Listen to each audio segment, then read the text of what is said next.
zapraszam na kanał Cynicznie po polsku. Dziękuję również pięknie za wszystkie subskrypcje i polubienia. Gość dnia w Radiu Gdańsk. Profesor Piotr Grochmalski, ekspert do spraw geopolitycznych z Akademii Sztuki Wojennej. Rozmawia Michał Pacześniak. Dzień dobry panu, dzień dobry państwu. Pierwszą, najważniejszą rzeczą jest, że bardzo często w tych naszych tematach pojawia się ten aspekt militarny. Militarne aspekty, militarne wnioski, siły zbrojne. Wojna jako naturalne wydarzenie nie jest sprawą wojskowych. I ja tutaj tak trochę kontrowersyjnie najpierw dam trochę większy obraz, żebyśmy tą wojnę dobrze ulokowali. Ona jest po prostu najczystszą polityką, czego tutaj akurat w Akademii Robert myślę, że wszystkim, którzy czytają Clausewitza na śniadanie, obiad i kolację przypominać nie trzeba. Więc Hannibal, kiedy już praktycznie dokonał, moglibyśmy użyć takiego sformułowania dzisiejszego, projekcji siły i opanował całą północną Afrykę, miał porównywalną armię do tych armii, które dzisiaj obserwujemy w przekazach medialnych, które tutaj widać. 50 000 w jednym miejscu, 80 000 w drugim, 15 000 w trzecim. To nie były rzeczy, które co do skali zaangażowania materii ludzkiej były odmienne. Po opanowaniu całej północnej Afryki przeszedł tutaj na drugą stronę i opanował południe Półwyspu Iberyjskiego, dlatego że potrzebne były mu zasoby. Potrzebne było srebro, potrzebna była żywność, potrzebne były wpływy. To nie było zupełnie odmienno tego wszystkiego, co widzimy dzisiaj, kiedy Rosjanie sięgają również po zasoby. To Kijów, Charków, tak, to całe połączenie lądowe, porty Mariupola są potrzebne, żeby kontrolować sytuację, a dopiero później jest to, co tam w emocjach przeczytamy o wartościach, zasadach, o prawie itd., itd. Były również technologie przełomowe. Także HIMARSy, które dzisiaj zajmują tyle atencji, i Starlink, wtedy również występowały. Trzeba było się przeprawić przez trudny teren 50-tysięczną armią i stracić połowę z niej. I tą tajną bronią były słonie. Spektakularne, wiemy, że odgrywały istotną rolę militarną, ale tak naprawdę z perspektywy 2000 lat nie miały wpływu na to wszystko, co się wydarzyło. Kartaginy dzisiaj już nie ma. I to nie słonie o tym decydowały. HIMARSy również o tym nie zdecydują. Kiedy wszedł na północ, a zwłaszcza dedykuję to wszystkim oficerom, przeszedł do historii. Tak, Trebia, niezwykle skuteczna i perfekcyjnie przeprowadzona zasadzka nad jeziorem Trazymeńskim, i Kanny. 50 000 żołnierzy, którzy zginęli w tej bitwie. 50 000. Przeszedł do historii, bo to są przykłady, które każdy oficer, a zwłaszcza ten, który ma aspiracje generalskie, musi rozumieć. No ale w 2002 roku pod Zamą został pokonany przez Scypiona Afrykańskiego i dzisiaj nikt nie wie, gdzie jest Kartagina.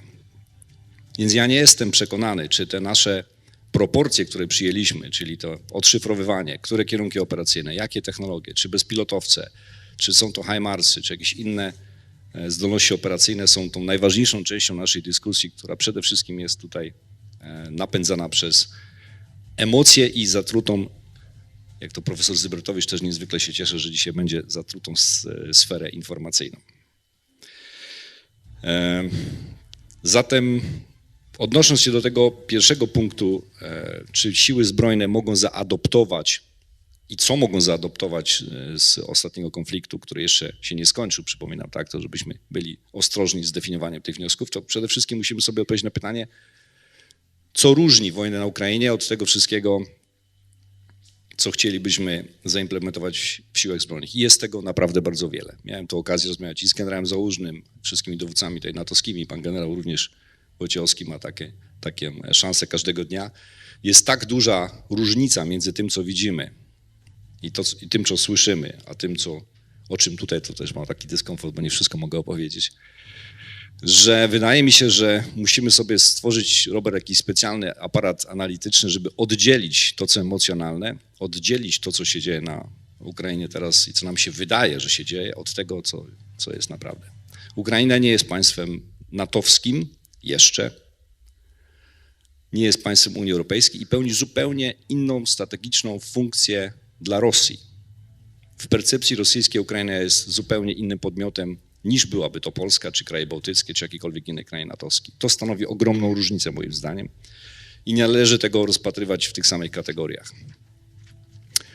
Ukraina przygotowywała się od 2014 roku i w obszarze odporności państwa, i to jest znakomity pomysł, że ten temat się dzisiaj tutaj znalazł, no, dokonała bardzo wielu zmian systemowych, prawnych, funkcjonalnych, które dają szansę dzisiaj jeszcze, że to państwo funkcjonuje. Ukraina co do skali jest potężnym państwem i Rosjanie chyba tego właściwie nie odszyfrowali. Gdybyśmy zrobili na poziomie wojskowym takie ciekawe ćwiczenie i tą oleatę z tej pierwszej części, pierwszych dni operacji kijowskiej, która nie udała się Rosjanom, ale byli blisko.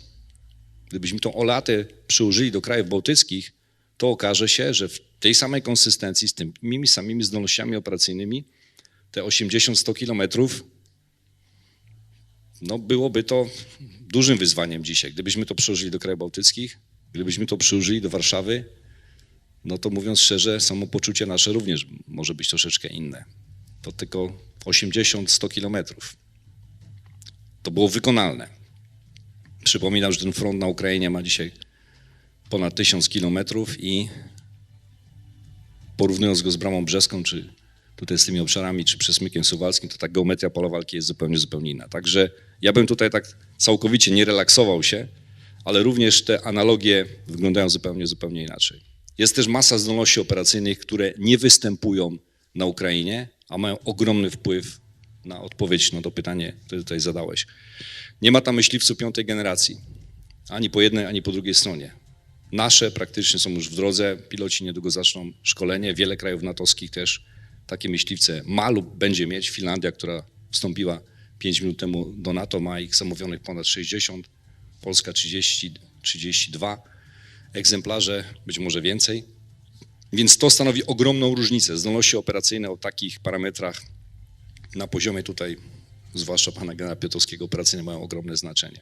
Również ogromne znaczenie mają środki o dużym zasięgu rażenia. Po roku wojny, dopiero po roku wojny, ciągle jeszcze nie jest rozstrzygnięte, czy Ukraina ma szansę dostać takie siły i środki, które by pozwoliły jej zupełnie zmieniać geometrię na poziomie wojskowym, a dopiero potem dalej.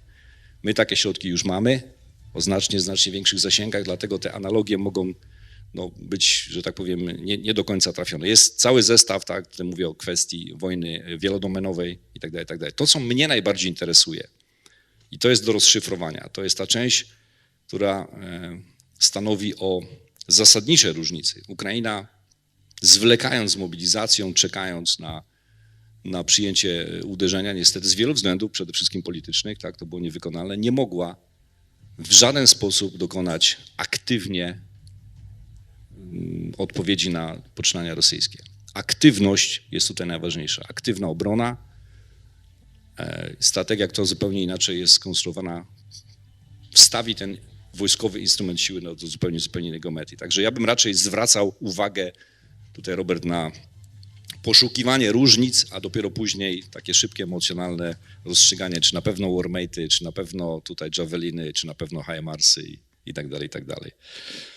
W tym drugim obszarze, w jakim zakresie tych doświadczeń prowadzone są nasze procesy modernizacyjne? Pytanie numer 1, tak? Także my mamy troszeczkę inny koncept, jeżeli chodzi o siły zbrojne i w całej tej strukturze. Ja bym tutaj raczej poszukiwał takiego interkonektora pomiędzy odpornością państwa, tą działalnością w czasie kryzysu, która stanowi o tej naszej wiarygodności, tak?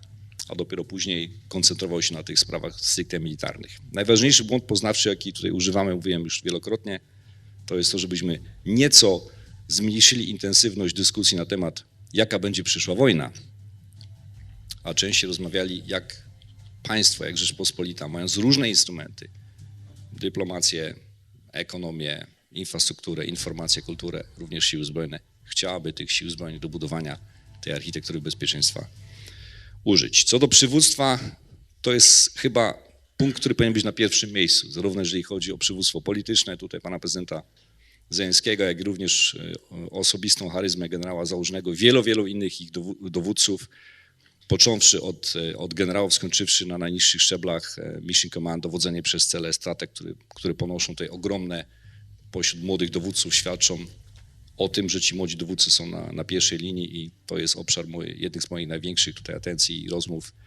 Myślę, że to nasze pokolenie iPhone'ów tutaj musi być, że tak powiem, objęte specjalnym nadzorem, ale nie tylko pokolenia iPhone'u, bo to dotyczy również generałów z szefem sztabu generalnego na czele, tutaj żeby była sprawa jasna. Tak, ja tutaj może też nie aspirowałbym do roli jakiegoś eksperta od Chin, ale cieszę się, że ten temat tutaj jest przywoływany, dlatego że musimy po tym, jakkolwiek się nie ocenić, żeśmy weszli do pierwszej ligi, czy nas wypchało coś, jakaś siła do pierwszej ligi, to musimy to znacznie szerzej widzieć. Ja bym powiedział tak, że odnosząc się do niezwykle ważnego aspektu tutaj przez pana generała przywołanego tej percepcji, to czytając literalnie amerykańską strategię bezpieczeństwa tam ostatnią, jest jasno i wyraźnie wskazane, że atencja amerykańska jest tam skierowana. Oni doskonale wiedzą, dali sobie 10 lat, ten czas się skraca dzisiaj w związku z różnymi parametrami, takimi choćby jak tam 27 rok, tak i 100. rocznica Chińskiej Republiki, więc wiedzą o tym, że to jest dla nich sprawa egzystencjonalna. Niekoniecznie może w obszarze militarnym, ale technologicznym, innowacyjnym, tak, demograficznym, każdym innym. No a w tym samym czasie mają do rozwiązania tak zwane zadanie bliższe, tak, zadaniem dalszym, tutaj trzymając dyscyplinę tutaj pana profesora, jakim jest wojna w Rosji i wojna na Ukrainie. Więc tutaj bym powiedział, że jakkolwiek byśmy tutaj nie mówili, że nie jest to sprawa natowska, to ostatnio żeśmy mieli tam szereg różnych dyskusji na ten temat, jak bardzo Chiny są w atencji natowskiej, a jak nie.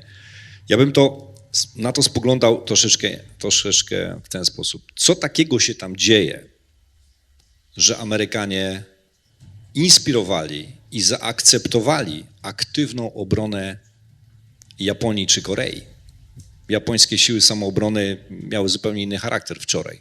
Dzisiaj zakomunikowała jedna z największych gospodarek, że będzie płacić nie 1%, a 2% PKB. Dostali zezwolenie na zakup 100 tomahawków. To mówię o tych sprawach, które są w przestrzeni medialnej jawne. Co takiego się tam stało, że tak Amerykanom zależy i tak inwestują i tak zezwalają? Podobnie jeżeli chodzi o kwestie koreańskie.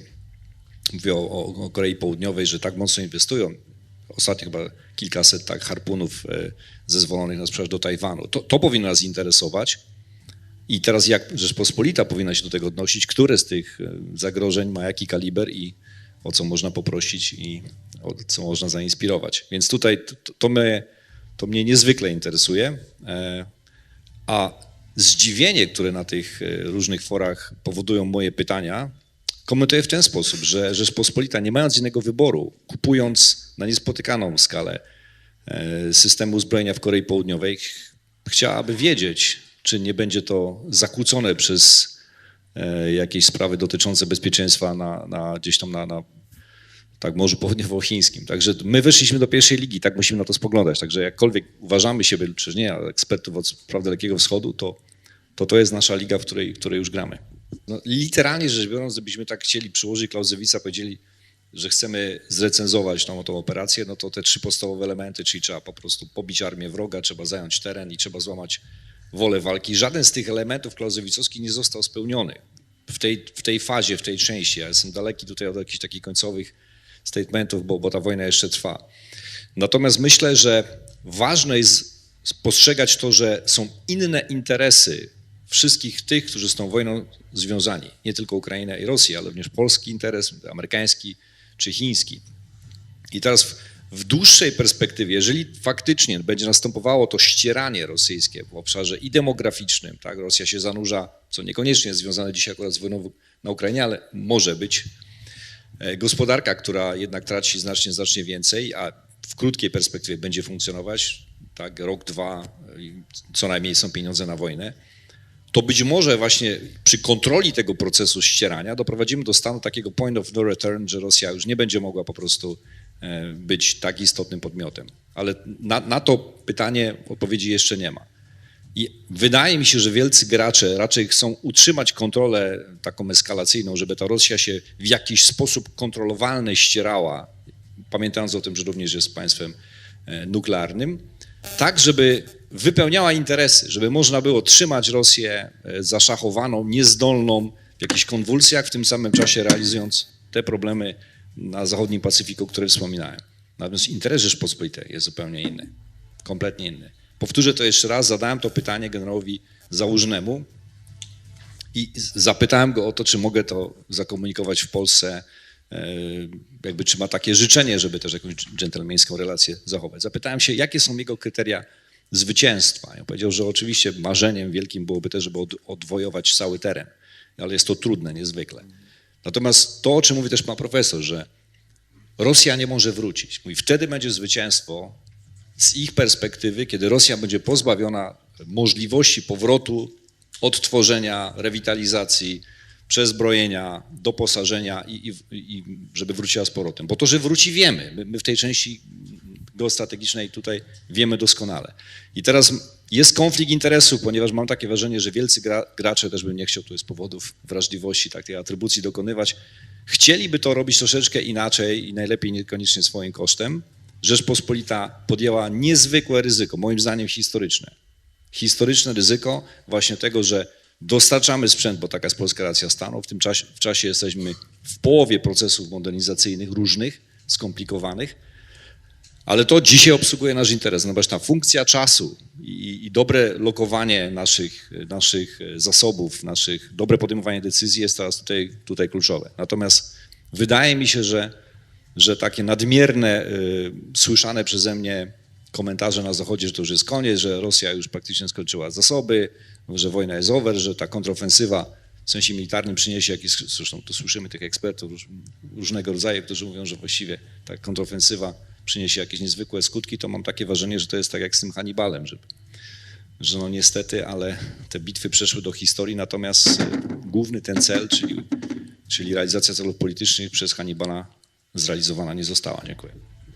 Ja jestem tak trochę zaskoczony, myślę, Sławek, bo my to znamy, to Battle of Perception, kiedy byliśmy w Afganistanie, na zupełnie innej wojnie, tak? Było często postrzegane i nikt by nie pomyślał, że to jednak w tej narracji, że wracamy do klasyki, że teraz armię, artyleria, czołgi, tak, że ta percepcja nie będzie miała znaczenia. Myślę, że ma jeszcze większą i bez rozstrzygnięć może jakichś takich tutaj już technicznych, najważniejsze jest to balansowanie między rozumieniem tych zdolności, których dostarcza technologia, między stanem prawnym oraz decydentami politycznymi, tak, i tutaj siłami zbrojnymi. Ta relacja dzisiaj w mojej ocenie musi być doprecyzowana. Dotknę tylko kilka obszarów, które zachęcam, żeby też studenci rozważali. Pierwszym z nich jest funkcjonowanie systemu finansowego państwa. Jedna z najważniejszych rzeczy. Tak, dzisiaj jakkolwiek Ukraina cała poddawana jest codziennie uderzeniom rakietowym w całym spektrum, tak, wojska też i konwencjonalne, funkcjonuje jako państwo, dlatego że tam po prostu w bankomatach są pieniądze. To by się nie wydarzyło, gdyby ktoś je przywoził w kontenerach pociągami, bo dzisiaj świat już tak nie funkcjonuje. I jednym z pierwszych, najważniejszych elementów podczas przygotowania Ukrainy tak do wojny był eksport danych do chmury. To jest coś, czego nie przewidują żadne procedury, żadne procesy decyzyjne. Tak? Czyli technologia dzisiaj dostarczyła zdolność, dostarczyła usługę. Nie wyobrażamy sobie już dzisiaj życia bez tego. Natomiast pytanie jest takie, gdzie w procesie tym wojskowym, decyzyjnym umieścić indykatory, system wykrywania różnego rodzaju czynników, które będą powodowały, że my żołnierze, jaką główną rolę tutaj zwłaszcza moja osoba pełni, czyli rekomendacje militarne dla polityków, umieścimy ten element, jest to wielkim znakiem zapytania. Drugim znakiem zapytania jest dzisiaj, kto posiada te zasoby, kto posiada dzisiaj finanse Ukrainy, te wirtualne. Tak? Inaczej ta pomoc, sankcje, tak, byłaby po prostu niemożliwa. To nam umknęło trochę z radarów i to, o czym mówisz, że całe to spektrum informacyjne, informatyczne, tak, czy cybernetyczne, no powoduje, że musimy sobie to pytanie dzisiaj zadać. Inaczej państwo nie mogłoby funkcjonować. To samo dotyczy, przecież tam zawierane są związki małżeńskie, wydawane są dokumenty w tym państwie, tak? Ono funkcjonuje, ono żyje. Nie tylko w okopach, nie tylko pod Bachmutem w Siewierodoniecku. Także to jest raczej taki punkt, który bym dał znakomicie, że go tutaj wyciągasz, ale do dalszej dyskusji. Podobnie jeżeli chodzi o kwestię bitwy wielodomenowej. Tu akurat aż tak wielu detali przedstawić nie mogę, ale mamy wrażenie, to najczęściej w tej debacie publicznej widać, że wszyscy mają wrażenie, że wiedzą, o co chodzi, bo na Twitterze są zdjęcia, są filmy, tak, w mediach społecznościowych. Bitwa wielodomenowa toczy się zupełnie gdzie indziej i to myślę, że pan pułkownik chyba wie gdzie, tak? Czyli ten targeting i czy ocena skutku wrażenia i tego kinetycznego i niekinetycznego odbywa się zupełnie gdzie indziej. I to bym zalecał głęboką powściągliwość tych wszystkich, którzy mówią, że dzisiaj tak naprawdę nie trzeba skomplikowanych wojskowych dronów, które mają systemy certyfikowane do przekazywania informacji, bo wszystko można znaleźć w internecie. Tylko nam się tak wydaje, że tam wszystko można znaleźć.